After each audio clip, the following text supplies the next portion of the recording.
Hi everyone, myself Monica Beniwal and I welcome you all to my very own YouTube channel. So in today's video we are going to learn about history of class 6 second chapter जिसका नाम है From Hunting Gathering to Gathering Food. इससे पहले we have already covered our chapter 1 of class 6. अगर आपने वो video नहीं देखी है तो आप ऊपर दिए गए आई बटन पर क्लिक करके वो वीडियो देख सकते हैं. So let's continue.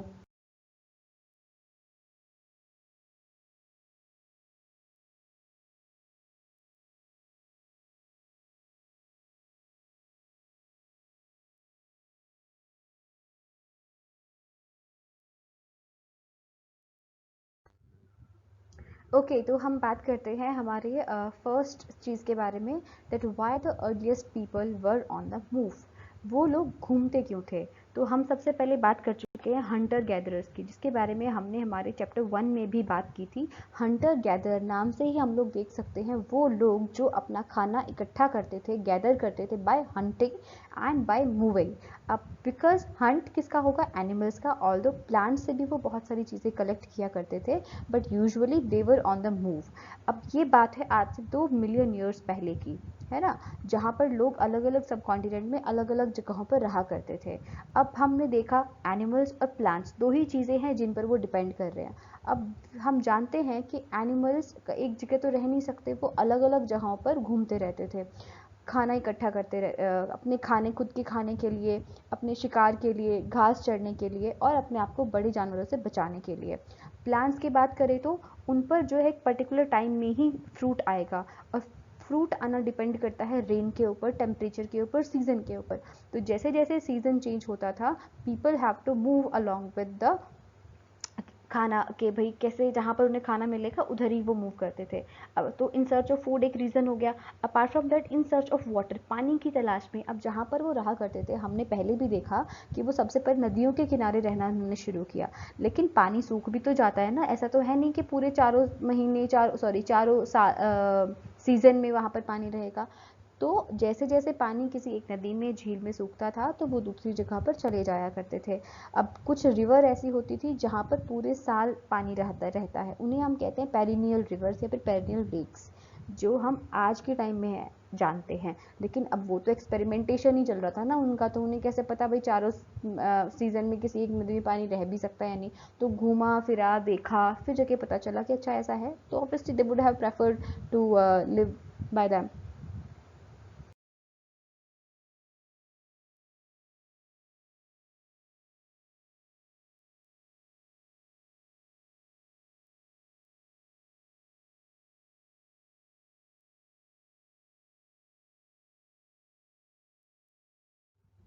हाँ तो हम आगे बात करते हैं कैसे हमें अब इन लोगों के बारे में पता है.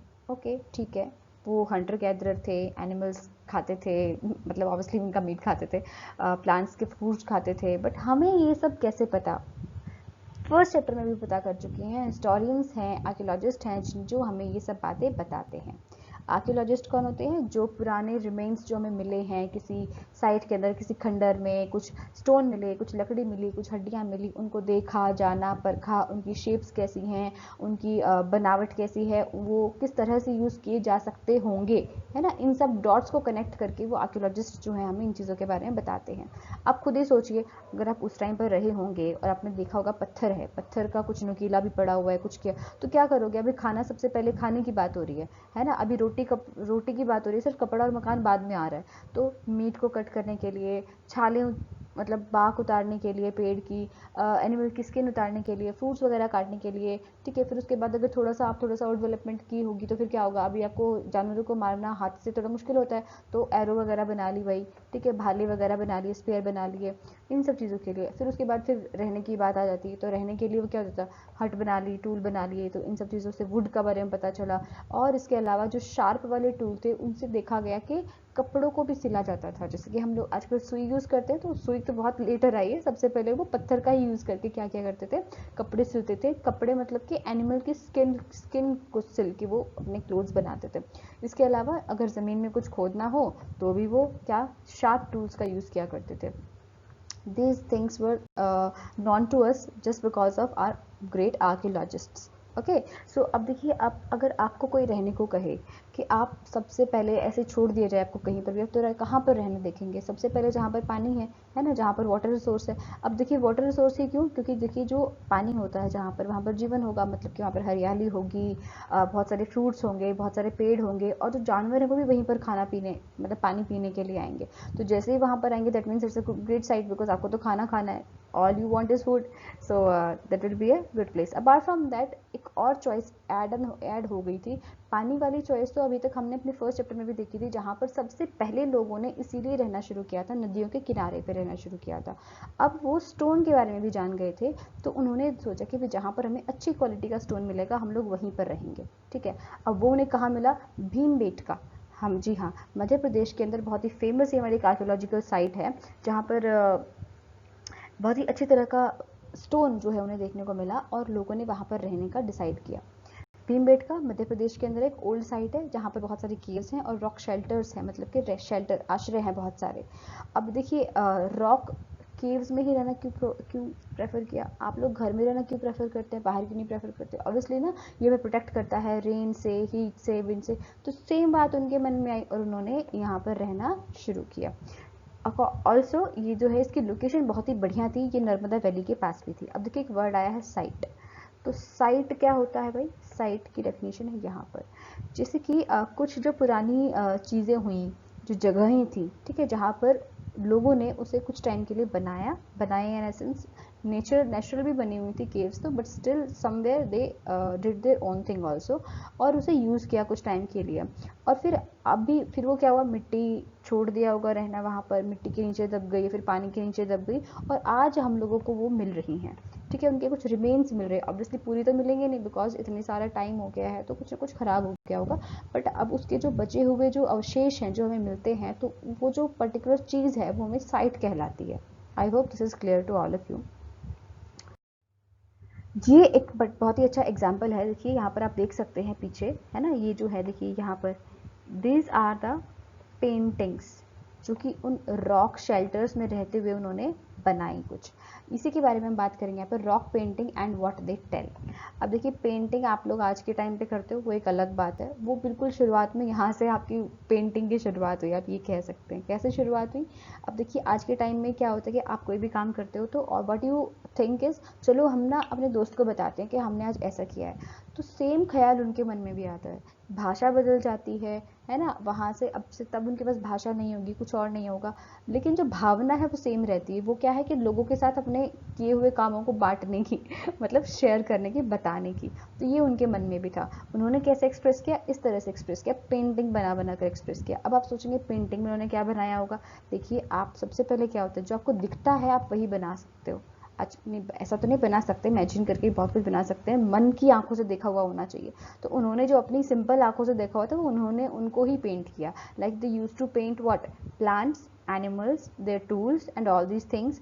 और ये सब मिलकर वो क्या करते थे, कोई कहानी बताते थे, जैसे कि अपनी ज़िंदगी की कहानी, कि आज हमने ऐसा किया, जैसे डेली डायरी टाइप होती है, कुछ इस तरह की ही बातें वो किया करते थे, लिखा करते थे, जो कि बहुत ही ब्यूटीफुल हुआ करती थी और एकदम एक्यूरेट भी हुआ करती थी, मतलब कि एकदम बिल्कुल सिमेट्रिकल, नपी तुली सी। आपने दिखने को आपको ये ऐसा लग रहे होंगे बड़े ऐसे ऐसे कुछ, बट ऐसा नहीं है। जब आप उनको ध्यान से देखते हैं तो it is very beautiful. Obviously यार सोच कर देखिए, आज से कितने टाइम पहले की बात है, जिन लोगों को घर नहीं पता था घर क्या होता है, आज हम टेक्नोलॉजी के बिल्कुल बिल्कुल बीच में रह रहे हैं।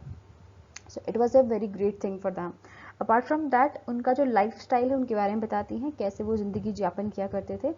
भीमबेटका के अलावा मध्य प्रदेश के कुछ और हिस्सों में और सदर्न उत्तर प्रदेश में भी हमें ऐसी रॉक पेंटिंग्स देखने को मिलती हैं। अब हम बात करते हैं नेम्स एंड डेट्स के बारे में। नेम्स एंड डेट्स के बारे में हम पहले भी, डेट्स के बारे में हम लोग पहले ही बात करके आ चुके हैं हमारी पिछली चैप्टर 1 में, जहाँ पर हमने देखा था कि BC और AD का क्या रहता है, कैसे हम लोग पहले डिक्रीजिंग ऑर्डर में चलते हैं, फिर हम लोग इंक्रीजिंग ऑर्डर में चलते हैं डेट्स के अंदर। अभी हम बात करेंगे कि जो एजेस हैं इनमें हमें डिवाइड कर दिया, इसको पैलियोलिथिक एज कहा जाता है। क्या कहा जाता है भाई? पैलियोलिथिक एज कहा जाता है। इसको यही नाम क्यों दिया गया? देखिए ये ना ग्रीक वर्ड है, एक वर्ड है पैलियो, एक है लिथोस। पैलियो का मतलब होता है ओल्ड, लिथो मतलब कि स्टोन। तो ओल्ड स्टोन, अभी जो यहाँ तक आते आते क्या हुआ था, जो स्टोन है ना वो बहुत इंपॉर्टेंट रोल प्ले करने लग गया था, और इसीलिए इसे पैलियोलिथिक एज के नाम से जाना गया। ऐसा नहीं कि उस टाइम पे वो लोग उसको पैलियोलिथिक बोलते थे, ये नाम हमने आज के टाइम पर दिया है, इस चीज़ को देखते हुए कि हाउ स्टोन कितना इंपॉर्टेंट रहा होगा इन दैट पीरियड। ओके, सो ये कब से कब तक रहा भाई? ये रहा 2 मिलियन ईयर्स अगो से लेकर 12,000 ईयर्स अगो तक लेकर। अगर आपने वो देखा होगा, आपको पता होगा कि कैसे डिक्रीजिंग ऑर्डर में चल रहे हैं हम लोग। ये बीसी की बात है ना, बिफोर क्राइस्ट, जब तक जीसस का जन्म नहीं हुआ था, और जिसको हम एज अ स्टैंडर्ड आज भी यूज करते हैं as a date, okay, as in our calendar. और ये देखिए आप सोच कर कितना ज़्यादा टाइम स्पैन है ना। तो ये जो है ना ह्यूमन हिस्ट्री का 99% कवर कर लेता है। अब ये इतना बड़ा है कि इसको एक साथ यूज़ करना, मतलब लाइक पढ़ना इजी नहीं है, तो हमने क्या किया, इसको 3 अलग अलग पार्ट में डिवाइड कर लिया, एक लोअर पैलियोलिथिक, फिर मिडल वाला, फिर अपर वाला।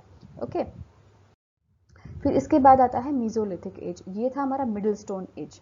मिडिल स्टोन एज में क्या हुआ था ना, 12,000 तक तो हमारा पैलियोलिथिक चल ही रहा था। 12,000 से लेकर 10,000 तक जब हम आए तो उसको हमने मीजो बोल दिया, क्योंकि यहाँ पर क्या होता है, एक तो ना एनवायरमेंटल चेंजेस होने शुरू हो गए थे, और इसके बारे में आगे भी हम लोग पढ़ेंगे। अपार्ट फ्रॉम दैट, यहाँ पर अब जो स्टोन के जो टूल्स यूज़ किए जा रहे थे ना, उनका थोड़ा सा शेप चेंज हो गया, वो थोड़े से और डेवलप हो गए। जैसे आज भी आप देखिए, पहले चाकू कैसा यूज़ किया करते थे, फिर अभी कैसा यूज़ करते हैं, आगे जाके थोड़ा सा और मतलब हर एक सिंगल चीज़ में आपको एडवांसमेंट देखने को मिलती है with the passage of time. तो सेम चीज़ यहाँ पर हुई, थोड़े थोड़े स्टोन्स अलग हो गए। अपार्ट फ्रॉम दैट, पहले ना हैंडल नहीं थे, है ना, हड्डियों से बने हुए हैंडल्स यूज़ होने लग गए, जो हमारे टूल्स यूज़ किया जाते थे, जैसे सिक्कल, दराती जिसको हम बोलते हैं, कुछ ऐसा, सॉ, ये सब चीज़ें जो है हमें देखने को मिली, ऑब्वियसली आर्कियोलॉजी में हम लोगों को मिली।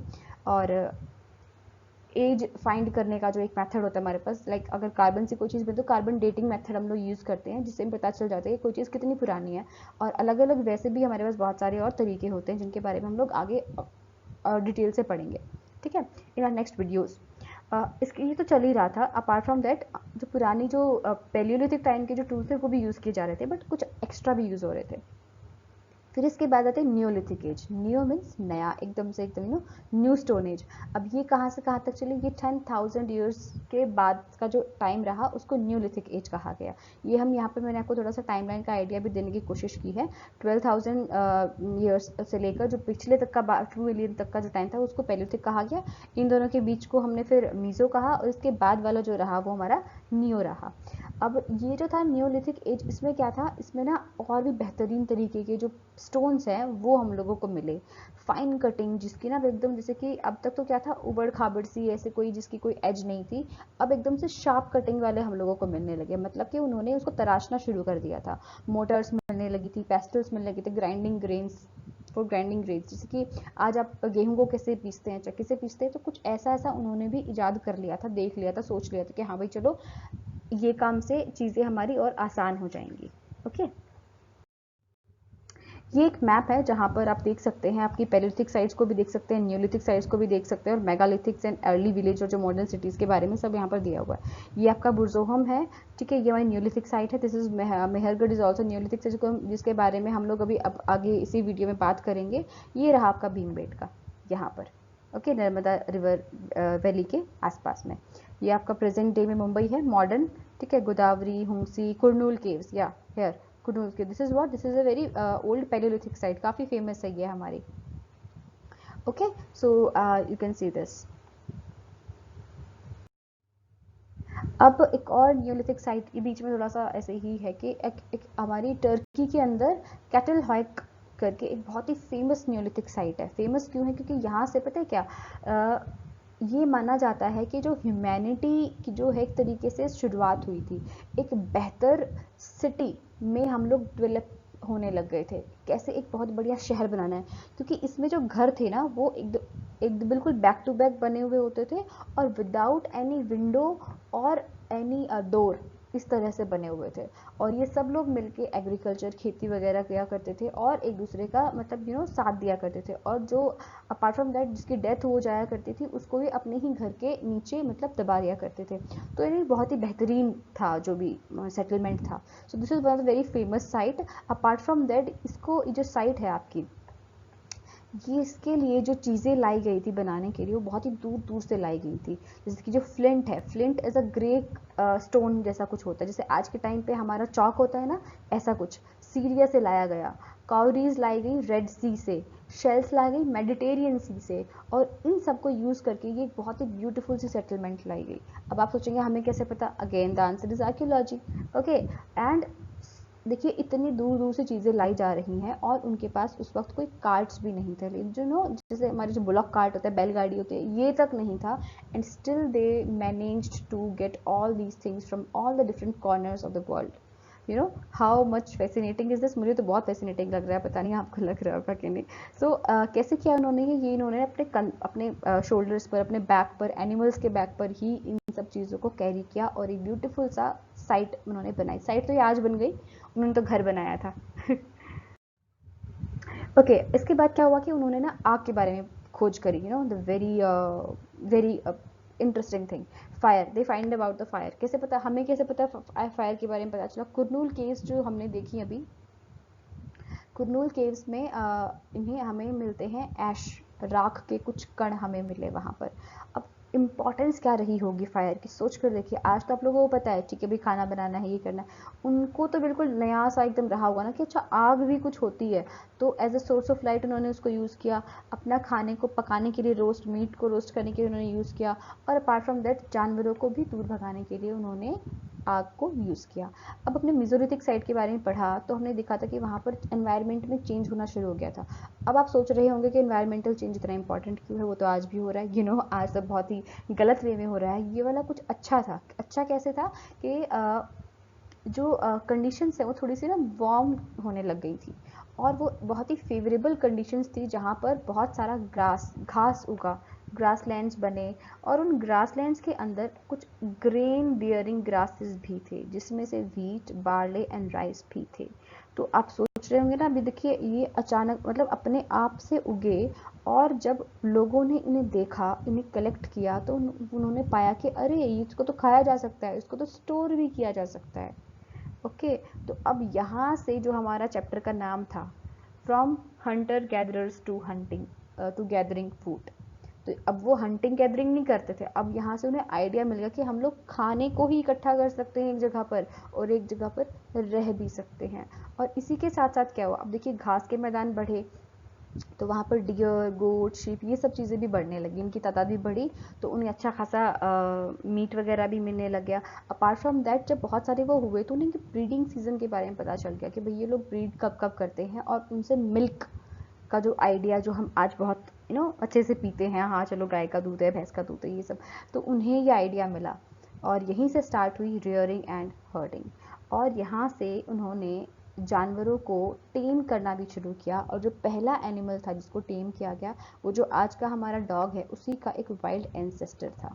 ओके, सो डोमेस्टिकेशन, या अभी हमने देखा प्रोसेस, कौन सी प्रोसेस, जिसमें क्या करते हैं लोग, प्लांट्स ग्रो करते हैं and look after the animals, इसे कहा गया डोमेस्टिकेशन।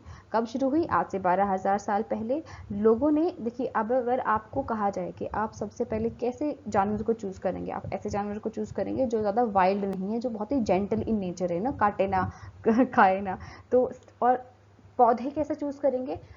ऑब्वियसली खाना इज़ वेरी इंपॉर्टेंट आज भी और तब भी, तो उन्होंने ऐसे ग्रेन्स को चूज़ किया जिनका एक तो साइज़ बड़ा था, अपार्ट फ्रॉम दैट जिनकी जो स्टॉक थी वो इतनी स्ट्रॉन्ग थी कि वो अच्छा खासा वेट हैंडल कर सके।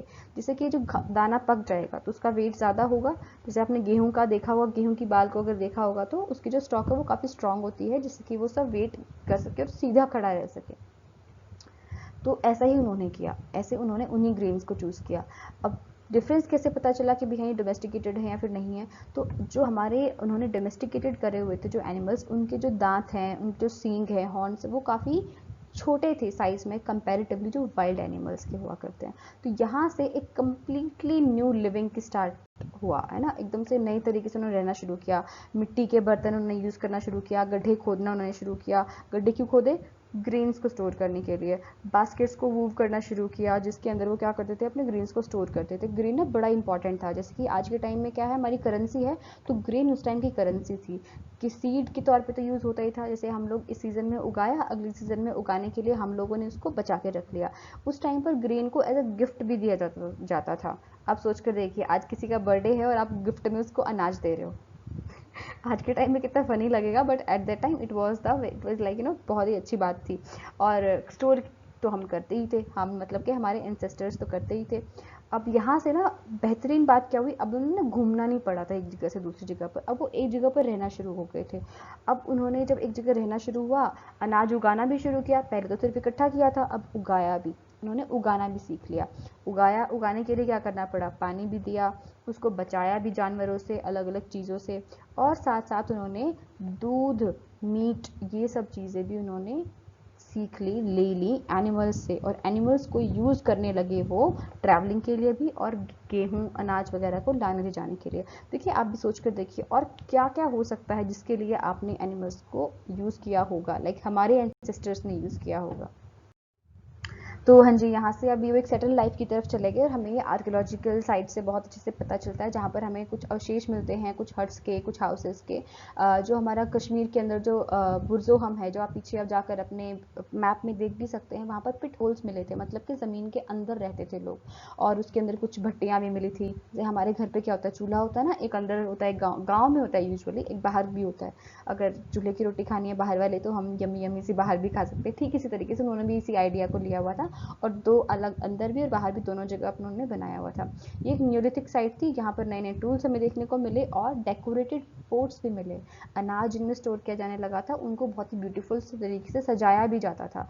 पका हुआ भोजन खाने लग गए थे वो लोग। अभी देखिए ना, हर्थ उन्होंने बनाई हुई है घर के अंदर, तो खाना तो पकाएंगे। जब उन्होंने मीट बनाया था, तो मीट को रोस्ट किया था, तो वीट बनाया तो वीट को भी रोस्ट कर लिया मतलब कुक कर लिया। अब यहीं से फिर उन्होंने कॉटन को यूज़ कर, खेती कैसे ही करनी शुरू की, तो कॉटन के बारे में पता चल गया। कॉटन का पता लगते ही कपड़े बनाने भी शुरू कर दिए। अब नेक्स्ट आता है हमारा living and dying in Mehrgarh. Dying, देखिए जिंदगी तो थी यहाँ पर, मौत के बारे में बात करी हुई है, मतलब कुछ ना कुछ खास बात तो होगी मौत के बारे में भी। यस, आपने बिल्कुल सही सोचा, मौत के बारे में भी यहाँ पर बहुत कुछ खास बात है, इसीलिए हम इसके बारे में बात कर रहे हैं। और ये हमारा one of the earliest village है जिसके बारे में हम लोग जानते हैं। ये ईरान के अंदर ना एक बोलन पास है, ये इंपॉर्टेंट हो जाता है, पूछ लेंगे बोलन पास कहाँ है, तो ईरान के पास है। ये बहुत ही ना इंपॉर्टेंट था। ये फर्टाइल प्लेन में बनाया गया था, और मेहरगढ़ के जो लोग थे उन्होंने गेहूँ वगैरह उगाना, बारले भी एक तरीके का अनाज ही होता है, ठीक है, पशुओं को पालना, ये सब सीख लिया था। और उनके जो घर थे, तो रेक्टेंगुलर शेप के होते थे, फिर स्क्वायर शेप के होते थे। अपार्ट फ्रॉम दैट वो ना, yes here comes your dying वाला सीन, कि वो ना लाइफ आफ्टर डेथ में भी बिलीव करते थे। तो उन्हें क्या लगता था ना कि भाई देखो मर तो गया, लेकिन अब मतलब आगे वाली लाइफ में तो जाएंगे ये, अब आगे वाली लाइफ में जाएंगे तो भूखे रहेंगे, तो है ना, सबसे पहले तो खाने की लगी पड़ी थी। तो यही बात है। तो वो क्या करते थे ना, वो उस मृत शरीर के साथ साथ कुछ गोट्स वगैरह, बकरियां वगैरह भी रख दिया करते थे, सो दैट वो एक फूड की तरह उनका काम करती थी, ताकि जब वो अगले जन्म में जाएं, लाइफ आफ्टर डेथ में जब वो एंटर करें, तो जो शुरुआत में जब तक उन्हें गेट ना मिले ना अगली वाली जिंदगी का, तब तक वो ये बकरी वकरी खा के अपना काम चला ले। या और ये, हाँ जी, ये ना बात है हमारी केव पेंटिंग्स इन फ्रांस के बारे में क्यों बात कर रहे हैं, क्योंकि ये आप लोगों से रिलेटेड है। बच्चा पार्टी ना बड़ी शैतान होती है, बड़ी इनोवेटिव भी होती है, बड़ी क्रिएटिव भी होती है, अगर वो सच में अच्छे तरीके से सोच ले तो ऐसे ही आप जैसे शरारती अगर बच्चे हैं, बड़े देख रहे हैं तो वो अपने बचपन में कभी रहे होंगे, तो 4 शरारती स्कूल के बच्चे थे, स्कूल छोड़ छाड़ के इधर से घूमने टहलने गए हुए थे। आज से 100 साल पहले की बात है, लगभग 100 साल की बात है, ठीक है, उससे भी ज़्यादा की बात है। तो वो टहलते टहलते कैसी जगह पर पहुंच गए, जो बाद में एक बहुत ही बढ़िया सी आर्कियोलॉजिकल साइट बन गई। और ये साइट कब बनी थी भाई, मतलब बनाया कब गया था इसको, 20,000 ईयर्स से लेकर 10,000 ईयर्स अगो थे। बिकॉज देखिए, हम जब किसी चीज़ के बारे में पता लगाते हैं ना, जो हमारे आर्कियोलॉजिस्ट्स होते हैं, वो सिर्फ अंदाज़ा ही लगा पाते हैं, वो एक्यूरेटली नहीं बता पाएंगे कभी भी। ओके, यू कैन नॉट से कि हाँ 9,999 में ही ऐसा कुछ हुआ था। अब ये जो पेंटिंग्स हैं, यहाँ पर उन्होंने देखा, वो गए बच्चे और देखा उन्होंने कि वहाँ पर कुछ पेंटिंग्स बनी हुई थी, बहुत ही सुंदर सुंदर, जो बाद में जाकर उन्होंने किसी किसी को बताया, and they got to know about that this is a very famous archaeological site.